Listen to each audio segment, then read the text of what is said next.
marcamos estilo con la mejor selección musical. Cada día te ponemos lo que te gusta. Marcha FM. Pasan 5 minutos de las 10 de la mañana y nosotros estamos ya, pues eso, poniéndonos en marcha. Ponte en marcha. Bueno, y vamos a hablar, ya lo habíamos anunciado, vamos a hablar de la situación en la que nos encontramos ahora mismo, actualmente. Bueno, llevamos ya, pues eso, ya más de 5 semanas confinados en nuestras casas. Hay casas que permiten pues tener algo más de luz solar, hay otras que no, cada uno tiene una situación totalmente distinta. Y hay algo conocido, que también decíamos que íbamos a hablar sobre esto, sobre la fiebre de las cabañas. Vamos a hablar con Sergio García Morillo, mejor conocido como Psicosalud, las redes sociales, psicólogo, máster en psicología clínica y de salud, con formación específica en terapia cognitivo-conductual, bueno, y un larguísimo etcétera, porque claro, yo con esto si no estaría 2 horas presentándolo, pero bueno, lo tenemos ahora mismo al otro lado del teléfono. Muy buenos días, Sergio. Buenos días, Airain, encantado. ¿Qué tal? ¿Qué tal? ¿Cómo estamos? Pues ahí, llevando el confinamiento con partes buenas y partes malas, como todos, ¿no? Claro, tiene su lado positivo también, pero bueno, es difícil verlo en principio, ¿no?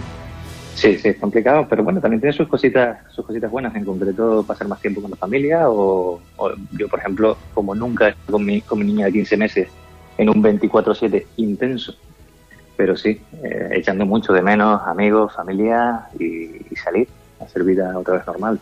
Claro, sobre todo también la incertidumbre de qué es lo que va a pasar, ¿no? Porque a mí, bueno, el hecho de estar en casa sí me preocupa, pero lo que preocupa es el hecho de estar en casa y ver que uno no puede hacer nada para solucionar, que después hemos ido viendo que sí podemos hacer ciertas cosas, ¿no? Que uno puede ir pues ayudando de cierta manera. Pero claro, la mejor manera de ayudar es estar en casa, ¿no? Y eso pues, crea un poco de frustración y un poco de ansiedad, ¿no? El mayor problema que estamos teniendo es incertidumbre, como estás comentando, del futuro.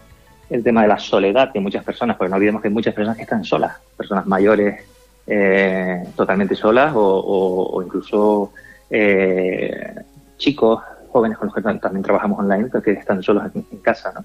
Y preocupación económica, preocupación de cómo estarán los familiares y tal. Todo eso está generando un panorama de una cierta vulnerabilidad de los problemas psicológicos. Es cierto, Airán, que se está hablando mucho de que van a haber más problemas psicológicos, que la gente está cada vez peor, y yo creo que no corresponde a una realidad, aunque nos llame la atención. Me explico. Los aspectos que más pueden estar influenciando en personas con ansiedad ahora son los que pueden agravarse, realmente son algunas personas que pueden tener ciertos problemas psicológicos previos. Por ejemplo, ansiedad por la salud. Imagínate, en un contexto como este, claro. Si yo tengo previamente ansiedad por la salud, se me dispara. Trastorno obsesivo-compulsivo de alguna característica, como por ejemplo la limpieza, también es agravado por esta situación de estar continuamente limpiando, ¿no? O las personas que tengan cierta claustrofobia, también, el estar confinados, metidos en sitios así pequeños, pueden agravarlo. Personas con depresión o personas con estado de ánimo bajo, también al bajar la inactividad, también pueden sufrirlo más. Pero no necesariamente todas. Otras, por ejemplo, personas con agorafobia, que es un poquito ese miedo o aversión a espacios abiertos o salir a la calle, ahora mismo están en la gloria. O sea, están confinados en casa y están perfectamente tranquilos. Claro, entonces nos estamos les ha cuadrado. Sí, claro, estamos encontrándonos situaciones en las que realmente no necesariamente se está agravando todos los problemas. Y la mayor parte de la gente lo está llevando relativamente bien, en contra de lo que intuitivamente parece. Como todos, tenemos sube y bajas, ¿no? En este tiempo que lo pasaremos durante un tiempo peor, otras veces mejor. Pero en términos globales, por lo menos los que atendemos nosotros y estamos viendo, se está dando curiosamente esta situación. Así que no sé si te sirve un poquito de ver el panorama, sí. Porque de verdad, es que se oye mucho eso, ¿no? Que está cada vez la cosa peor, la gente está tal. Creo que es un mensaje desde un punto de vista un poco exagerado de la situación. Claro, un mensaje negativo, ¿no? Que también se tiende a tender a esa negatividad también, ¿no? Al ver, todo está mal, todo el panorama se ve mal y a lo mejor, pues evidentemente, pues no es así, ¿no? Siempre hay gente que está bien, gente que incluso ha encontrado en esto su fortaleza, e incluso también hay empresas que les ha ido mejor ahora, ¿no? También, o sea, que a nivel económico también hay gente que se está beneficiando, cosa que la verdad que es una minoría, evidentemente. Estamos hablando de que el desastre y todo lo que ha ocurrido, evidentemente es negativo, ¿no? Pero bueno, dentro de esto, ya viendo, hay que verlo siempre con amplias miras, ¿no? Pero hay un post también que es muy interesante, que con el que entramos también y con el que habíamos anunciado, en el que hablan, en su Instagram hablan de la fiebre de las cabañas, que es esa sensación de estar encerrado, ¿no? ¿Eso en qué consiste y cómo se puede pues paliar un poquito? Bueno, aclarar primero que el tema de fiebre de la cabaña es una expresión absolutamente coloquial. O sea, no es un diagnóstico, no es un criterio categorial, o sea, es un término coloquial que describe el estado que experimentan algunas personas cuando permanecen confinadas largos periodos de tiempo.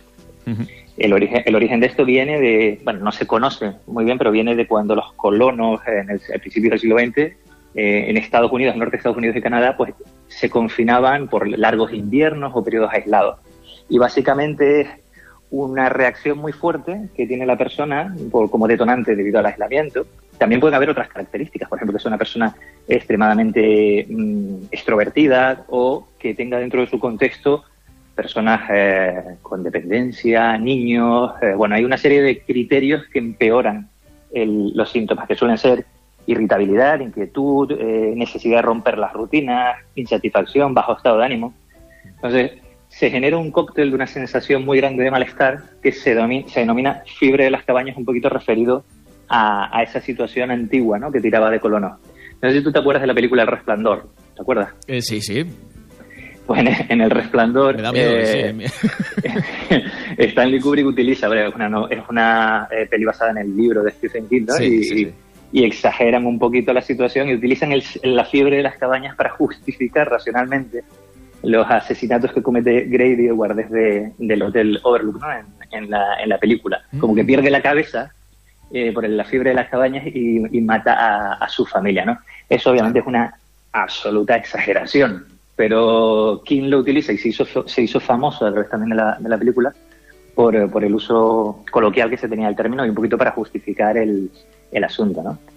Pero es interesante. Ya te digo, es un fenómeno coloquial, pero que se está percibiendo en la población y que era antiguamente registrado también por astronautas, gente que permanece embarcada mucho tiempo, también le pasa, ¿no? ¿Y cuáles son los síntomas? ¿Qué sentimos cuando sufrimos esto? Aunque estamos hablando que son términos coloquiales, pero la persona que sufre esto, ¿qué siente?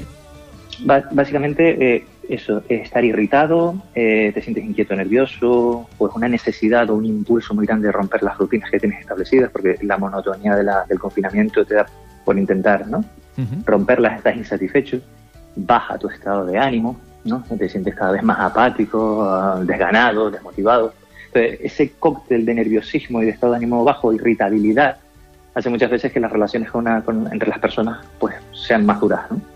Hay conflictos, hay agresiones de carácter verbal, hay enfrentamientos, y eso es esa sensación, ¿no?, de que llaman fiebre de las cabañas, ¿no? Claro, más que nada es como una impotencia, ¿no?, de querer hacer cosas y no poder. Hay como una frustración, sí. Tal vez a nivel psicológico hay una frustración, o qué es lo que ocurre dentro de la cabeza. Sí, y el detonante básicamente es ese confinamiento. O sea, una cosa es confinar de manera voluntaria y otra cosa es verte obligado a confinarte. Entonces, sí, imagínate, ahí hay una expectativa muy distinta respecto a lo que yo estoy eligiendo. O sea, genera, como tú estás comentando también, frustración, pero sobre todo irritabilidad, es uno de los principales síntomas. Más allá de eso, o sea, el estar irascible, el estar inquieto, el estar, lo llamamos comúnmente de bajón, ¿no? Pues es como un estado permanente de eso, ¿no? Claro, ¿y qué podemos hacer para combatir esto, para que no nos pase? Porque también muchas veces cuando está uno obligado a estar confinado, también cuesta mucho más dormir, se rompen las rutinas, también pues, no, a lo mejor no haces el ejercicio físico necesario, no comes bien, todo va sumando, dejas de dormir, después encima estás más irritable porque has dejado de dormir, y se suma a esto también, ¿no?, al hecho de estar encerrado y sentir esa sensación. ¿Qué podemos hacer para paliar todo esto? Tú ya habrás visto que hay cantidad de compañeros que están dando recomendaciones, ¿no? Uh-huh. Respecto, sobre todo, están haciendo mucho hincapié en la actividad física, en el establecimiento de esas rutinas de las que estamos hablando, ¿no? Pero fíjate que en la supuesta fiebre de las cabañas, lo que hay es un impulso a romper esas rutinas, ¿sí? Entonces, antes que nada, volverte a repetir que estamos ante una situación que no se conocía antes. O sea, estamos improvisando, entre comillas, los profesionales sobre la marcha. Hay muy pocos estudios con evidencia que nos hablen sobre cómo actuar en este tipo de situaciones. Y estamos recuperando estudios que se asemejan, pero no son exactamente en estos momentos así. Así que hay que tener cuidado con eso. Las recomendaciones son pautas que suponemos que funcionan en función de contextos similares. Entonces, por ejemplo, mantenerte mentalmente activo, o sea, hacer cosas, leer, escribir, actividades creativas, cocinar, pintar, son recomendaciones básicas. La rutina que sea estable pero flexible, o sea, que no tengas que te alejes de la imposición de esa rutina, que te mantengas físicamente activo, que es lo que están comentando muchos de los psicólogos que también me estás viendo por redes y demás, ¿no?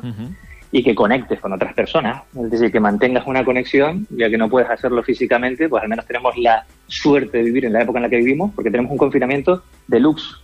Pues nos quejamos un montón, pero dime tú otro momento en la historia donde nosotros tengamos tantas cosas en casa, leer, internet, conectarte con tu familia a través de videollamadas, bueno, eso ya... como ahora.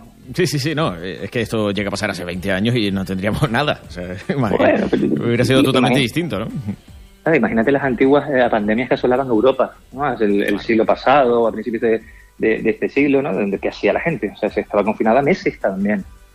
O sea, esto no es nuevo, lo que nos está pasando no es nuevo en ese sentido y lamentablemente volverá a pasar, visto las previsiones que están dando los expertos, ¿no? Por eso las pautas tenemos que irlas afinando y estamos aprendiendo un montón en este confinamiento a nivel psicológico y emocional. Se están haciendo muchísimos estudios referidos al impacto y a partir de ahora seguramente tendremos ya algo mucho más peso, algo de más evidencia, pero hasta ahora esas suelen ser las recomendaciones. Y ojo, Aira, una cosa que sí quería comentar a los que nos están escuchando, que es súper importante, que no cedamos a la presión social. O sea, desde este confinamiento no hace falta que termine el confinamiento, que tengas que aprender una habilidad, que tengas que ser más listo, que tengas que estar más delgado. O sea, no hace falta. O sea, estamos atravesando una experiencia que es traumática y es colectiva.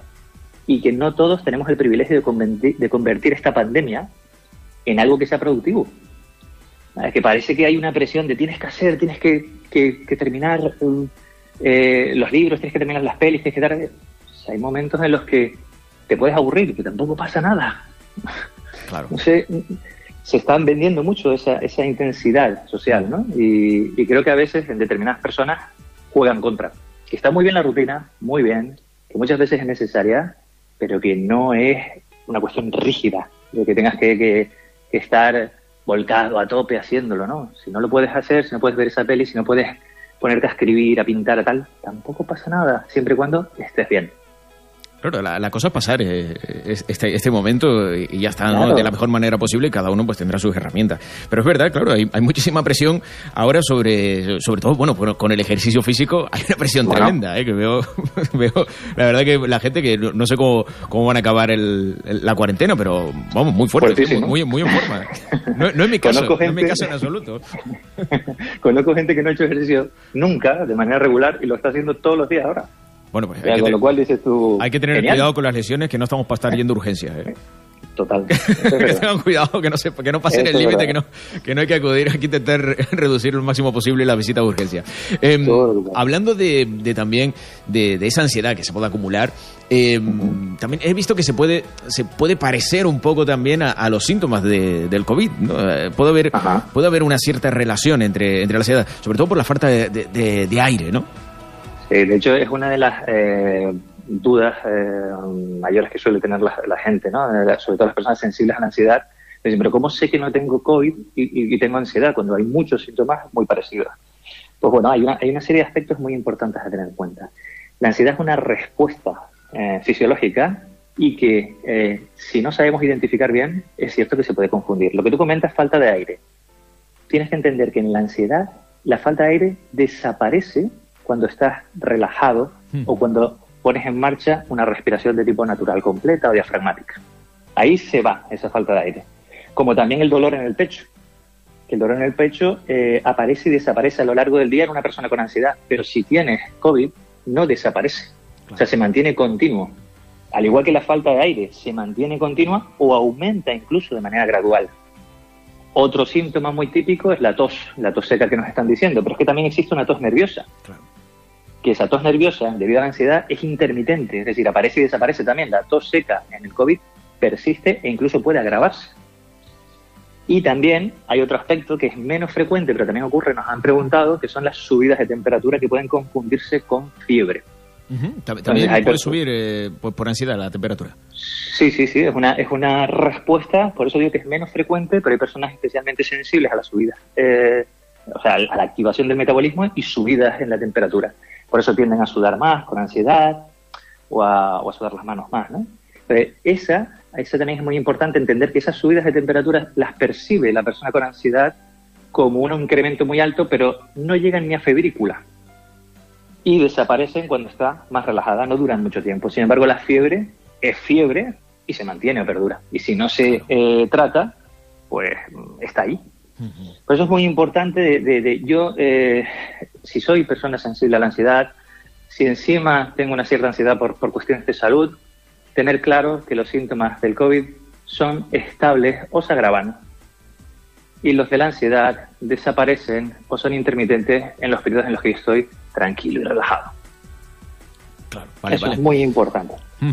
La verdad que bueno, me ha sorprendido, no sabía que existiera esas subidas de temperatura son ligeras. Son ligeras subidas y tampoco es muy común, ¿no? Pero que está ahí, o sea, que lo que puede llegar a ser nuestro cuerpo, ¿no? Cómo puede reaccionar a veces y sobre todo también yo creo que cuando piensas que lo tienes, también a lo mejor desarrollas un poco eso, ¿no? También puede ser que te falte el aire porque estás pensando que te falta el aire, ¿no? Yo creo que a todos, en cierto modo, a todos nos ha pasado, ¿no? Y las personas que tienen ansiedad, más todavía, pero a todos yo creo que un poco nos ha pasado porque todos nos estamos mirando, midiendo, diciendo, estoy respirando bien, no estoy respirando bien, he subido la escalera, me he asfixiado. Continuamente lo estamos haciendo, cosa que es bueno hacerlo porque tenemos que saber si tenemos los síntomas y tenemos que tomar las precauciones. Pero claro, ¿cómo hacer que no llegue al límite de la obsesión, ¿no? A mí me cuesta también separar. Ayrán, yo te quiero comentar que si tienes el COVID, lo tienes. O sea, te das cuenta, lo sabes. Porque la falta de aire, la disnea, es una disnea, es falta de aire. La tos seca es una tos seca persistente, muchas veces llega a la incapacidad de poder hablar. Claro.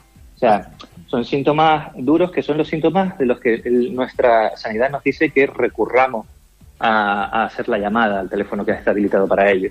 Mientras tanto, puedes tener síntomas leves que pueden confundirse con catarros, resfriados comunes o demás. Pero ya te digo que si son los síntomas del COVID son muy fuertes.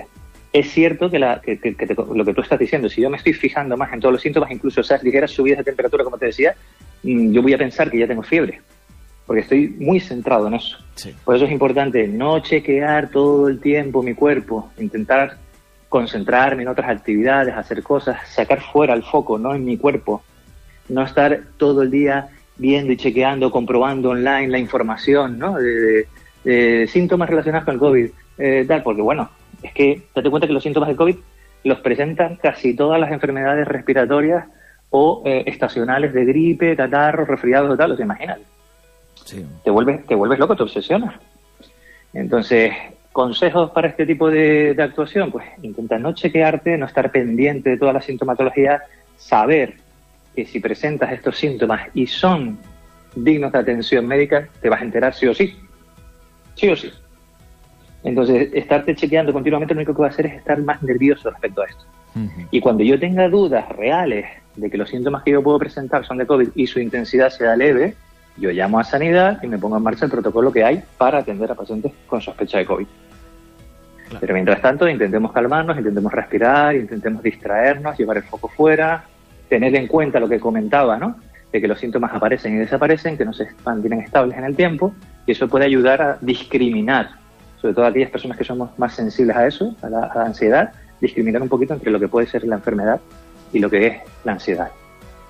No sé si ayuda un poquito, he sido claro o me he enrollado. Porque a veces por supuesto. Por supuesto. Vale. Ayuda muchísimo, ¿no? Yo creo que todos estamos viviendo esto. O sea, el que tenga ansiedad, el que no la tenga, todo en cierto modo ha vivido esta paranoia, ¿no? Bueno, también, claro, uno dice, bueno, y si me da un resfriado, que también dice, bueno, puede ser un resfriado, pero si me da un resfriado, es un virus también. ¿Cómo lo he cogido? Si tengo todas las precauciones del mundo, ¿no? Yo también he pensado, digo, espero no tener resfriado porque estoy tomando todas las precauciones que pueda haber para que nada me entre, ¿no? Esperemos que yo, si me entra un resfriado también psicológicamente me afectaría porque diría, lo estoy haciendo mal, claro. Algo he hecho mal que no sé yo porque es un virus también, ¿no? Entonces también todo esto nos lleva a eso. Bueno, esperemos que no, que ya el COVID pues se vaya parando. Como sabemos, vamos a tener que llevar muchas precauciones durante mucho tiempo y esto puede ser que nos acompañe más tiempo de lo que deseamos. Y que ahora mismo todavía tenemos una situación muy complicada para las personas que sufren un duelo. Es un tema que hemos tratado también varias veces en el programa, pero nos gustaría ver tu opinión. ¿Qué opinas sobre qué pueden hacer las personas? Sé que es una situación en la que pues, nadie se había enfrentado nunca, ni pensábamos que nos iba a pasar, ¿no? Nadie iba a imaginar que que los duelos iban a ser tan duros ahora mismo, ¿no? Pero ¿qué herramientas puede tener una persona o las personas que le rodean a la persona que está sufriendo un duelo ahora mismo? Hombre, el duelo ahora está siendo especialmente dramático, porque si estamos hablando de personas que tienen COVID, estas son personas que van a morir solas, son personas aisladas, entonces no van a tener acceso a los familiares a ellos, entonces ese ritual de despedida que compone el duelo no se va a hacer como se hace normalmente. Entonces eso tiene un impacto muy grande. Sabemos el impacto que tiene, por ejemplo, en personas que han perdido a seres queridos en el mar, o que no recuperan el cuerpo, que no son capaces de despedirse adecuadamente. Sabemos que es un impacto. Entonces se están haciendo alternativas y, por ejemplo, sabemos que los sanitarios aquí, porque hemos trabajado con ellos, sabemos que sanitarios, enfermeros en los pabellones de UCI o de las áreas confinadas al COVID, lo que están haciendo es un poquito de intermediarios con la familia a través de videollamadas. O sea, les ponen una videollamada a la persona que está muriéndose para que pueda despedirse de sus seres queridos. O sea, estamos hablando de cosas muy, muy fuertes, muy duras. Muy dura. Entonces, es una realidad, está ahí. Como comentaba, en Canarias, afortunadamente, no es tanto como pueden ser en otras comunidades autónomas y como lo están sufriendo otras personas fuera, pero esa realidad existe, está. Y entonces ese duelo se está llevando de una manera distinta. Existe una parte de una suerte de duelo anticipado, porque hay personas que están empezando a ver que no van a poder llegar a despedirse de su familia, de su familiar. Entonces ya empiezan a vivir la pérdida incluso antes de que esa persona haya fallecido. Y después están ese tipo de cambio en el ritual, ese cambio de hacerlo a través de una videollamada, no solo con la persona que se despide, sino con el resto de la familia. Sabemos de personas que están haciendo videollamadas para expresar ese duelo. Se hacen otros ejercicios más típicos en duelo normal, como escribir una carta de despedida, que muchos hospitales están abiertos a la recepción de esas cartas en ese duelo anticipado que te digo. O sea, tú puedes escribir una carta a cualquier paciente que esté ingresado y le llega. O sea, porque intentan abrir vías de comunicación alternativas con la gente, ¿no? Entonces, pero estamos en una situación de verdad que es excepcional. Porque no podemos, imagínate lo duro que puede ser que tú tengas a tu padre o a tu abuelo metido ahí dentro y que sepas que se está muriendo y que no puedes hacer nada. O sea, no puedes ir a verlo. Es terrible. Sí. Es que es una cosa que muy difícil de asumir, de asimilar y de llevar, complicadísimo. Claro, entonces las formas de abordarlo se están haciendo de una manera muy, muy novedosa, a través del uso de la nueva tecnología, a través de la videollamada, a través después de otros mecanismos como pues, el teléfono, las cartas y demás. Y al fin y al cabo se ponen en marcha después las pautas que sabemos que funcionan en el resto de los duelos. Pero esa característica de aislamiento es lo que nos está haciendo cambiar la forma de acercarnos a la persona que está sufriendo, ¿no? Entonces, bueno, yo no quiero venirte a quedar bajón al programa. No, es necesario saber también qué hacer, bueno, ¿no? Es duro y ya te digo, se vive por una parte un duelo anticipado porque ya la gente sabe lo que hay. Entonces ya cuando de repente ves que te llevan a un familiar que tiene patología previa, por ejemplo, tiene EPOC, lo ingresan, le meten un tubo de NUS y tal, ya los mismos médicos te están diciendo es posible que esta persona no salga, vamos a preparar el protocolo de duelo anticipado. Y entonces más contacto, videollamada, más tal, para que la persona vaya elaborando eso, ¿no? Claro. Y después si fallece y lamentablemente ocurre, pues ya se pone en marcha pues, los rituales más al uso, ¿no? Pues en este caso tienen que ser rituales sociales a distancia y como lo estamos comentando, pues en casa, pues escribir una carta, seleccionar pues recuerdos que quieras mantener de esa persona, fotos que quieras mantener de esa persona, avivar el recuerdo.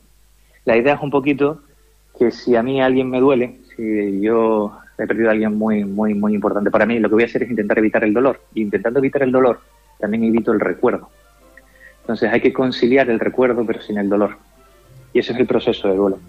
Claro. Entonces el mantener algunas pertenencias importantes ayuda, el escribir y despedirte ayuda. Es decir, en una serie de actividades. Tú entrevistaste a una compañera que profundizó un poquito más sobre el tema. Entonces, esas pautas de duelo general se ponen una vez agotadas las pautas de este duelo anticipado, duelo a distancia, ¿no?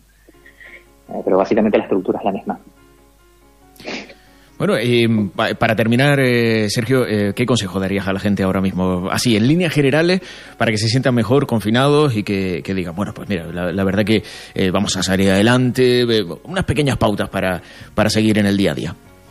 Como siempre, son pautas, son muy generales, ¿sabes? Y habría que ver cada persona y cada aspecto particular. Pero lo primero, una cosa que suele ayudar es recordar el motivo del que estás.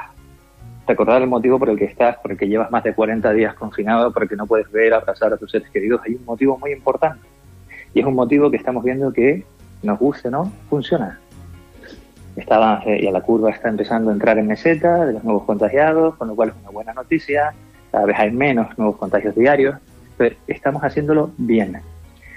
Es frustrante, pero recordarte el que estás de alguna manera salvando vidas cómodamente en tu casa. O sea, de repente somos héroes por vaguear. Vamos a hacer un poco humor de esto, ¿no? Sí. Estamos siendo héroes por vaguear. O sea, ese motivo lo tengo que tener muy presente en mi cabeza. Centrarte en noticias positivas, porque sí hay muchísimos aspectos negativos, pero estamos viendo muchísimas noticias positivas. El índice de recuperados cada vez está creciendo más. Hay unas historias de sacrificio, hay un montón, el personal nuestro sanitario está, que no vamos a podérselo agradecer en la vida lo que están haciendo, y de la mitad de las historias que no nos enteramos que están ocurriendo en los pabellones de COVID, en el UCI, es increíble. Eso también, centrarnos en que existe una realidad positiva. El humor, tenemos capacidad para intentar reírnos, para intentar distraernos. Hay un montón de gente aquí en Canarias que está haciendo unos directos maravillosos.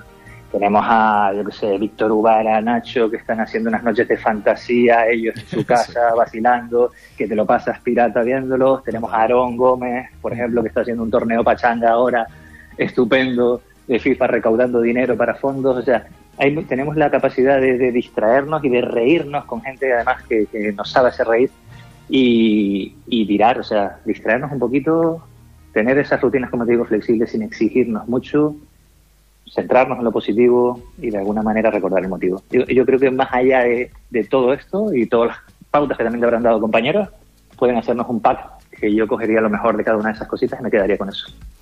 Pues muchísimas gracias. Vamos, lo metemos todo en el pack y saldremos adelante. Vale.